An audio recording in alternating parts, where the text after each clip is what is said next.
ভেঙে পড়েছি বহুবার, কিন্তু আল্লাহর ওপর ভরসা রেখে আবারও দাঁড়ানোর চেষ্টা করছি। আসসালামু আলাইকুম, নিউ লাইফ ড্রিম থেকে সবাইকে স্বাগতম। যে যেখান থেকে দেখছেন, আশা করছি আল্লাহর অশেষ রহমতে সবাই ভালো আছেন। আলহামদুলিল্লাহ, আমিও ভালো আছি। যে সকল আপু ভাইয়েরা ভিডিওটি দেখা শুরু করে দিয়েছেন, ছোট্ট একটা লাইক দিয়ে ভিডিওটি কন্টিনিউ করবেন। আর যে সকল আপু ভাইয়েরা আজকেই আমার চ্যানেলটিকে ভিজিট করবেন, চাইলে চ্যানেলটিকে সাবস্ক্রাইব করে পাশেই থাকতে পারেন। দেখতে দেখতে কোনো একটি অংশ হয়তো ভালো লেগে যেতে পারে। আমার গত ভিডিওতে কিন্তু আপনারা দেখেছেন যে আমি ডাক্তারের কাছে গিয়েছিলাম। আর ডাক্তারের কাছে যাওয়ার পরে ডাক্তার আমাকে একটা চাকরি দিয়েছেন। আর সেটা সকাল বিকাল ২ বেলা হাঁটা। এই যে হাঁটাহাঁটি যে অভ্যেসটা, মানে এটা আমার একেবারেই পছন্দ ছিল না। আগেও ছিল না আর এখনও নেই। খুবই যে নিজের উপরে চাপ দিয়ে তারপরে হাঁটছি। আর কয়েকদিন তো বেশ ভালোই হাঁটছিলাম। তারপরে থেকে তো এই যে বৃষ্টি শুরু হয়েছে। এই ভিডিও তো আমার অনেকদিন আগের ভিডিও। তো আপনাদের সাথে আপলোড করতে পারিনি। আমার মন মানসিকতা একদমই ভালো না। আজকে একটু ভালো লাগছে। উপরে কিন্তু বৃষ্টির শব্দ হচ্ছে। জানি আপনাদের শুনতে কষ্ট হবে। একটু কষ্ট করে শুনে নেবেন। একা একা হাঁটতে আমার অনেক বেশি ভয় লাগে, কেন জানি না।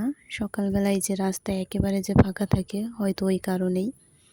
তো ওই জন্য যেদিন হাঁটতে বের হয়েছিলাম, তো ওই দিন আর সকালে বের হইনি। বিকালবেলা আমার হাজব্যান্ডকে নিয়ে বের হয়েছি। তো হাঁটতে হাঁটতে তো মানে বাড়ি ছেড়ে অনেক দূর চলে গিয়েছি।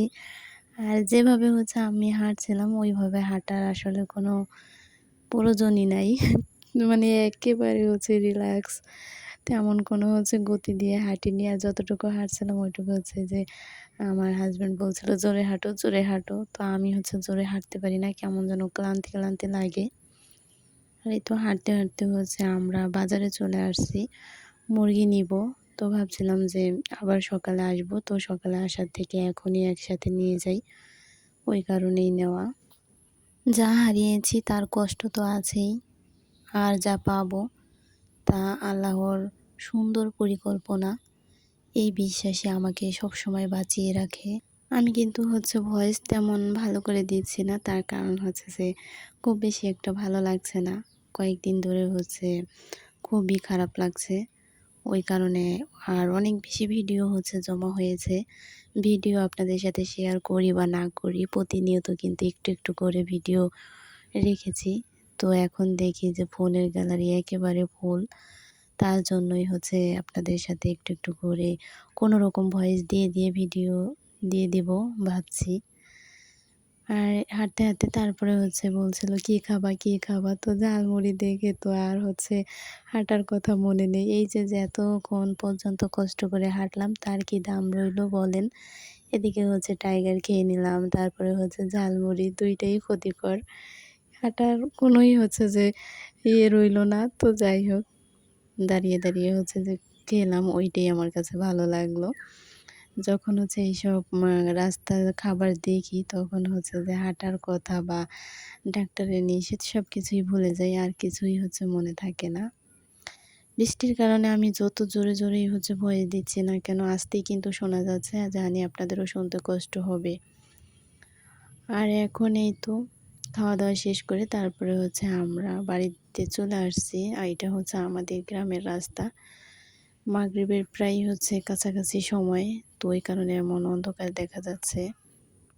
মাঝে মধ্যে তো মনে হয় যে যদি দৌড়ে হাঁটতে পারতাম তাহলে হয়তো ভালো লাগবে, কিন্তু ওইটা করলে তো লোকে আমাকে পাগল বলবে। তারপরও যে দিক দিয়ে দৌড়ানো যায়, ওই দিক দিয়ে কিন্তু ঠিকই দৌড়াই। তো এই যে সন্ধ্যার পরে বাড়ি এসে তারপরে রুটি বানিয়েছি। আর এখন রুটিগুলো ফ্রোজেন করে রেখে দিব। ওই যে সকালে একটা কিংবা সন্ধ্যায় একটা খেতে হয়, যে তখন দেখা যায় একটা একটা রুটি বানাতে আলসেমি লাগে, আর একটা রুটি বানাতেও পারি না। একটা বানাতে গেলে ৬-৭টা হয়ে যায় একসাথে। তার জন্য বেশি করে বানিয়ে রাখছি, যাতে একটা একটা করে ভাজতে কোনো সমস্যা না হয়।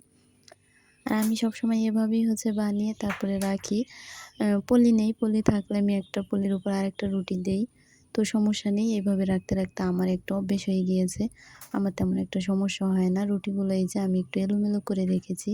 একেবারে এক সমানে রাখলে দেখা যায় উঠাতে সমস্যা হয়। একটা আগে পিছনে দিলে তারপরে যখন বড় হয়ে যায় তখন উঠাতে গেলে অনেক সুন্দরভাবে ছুটে আসে।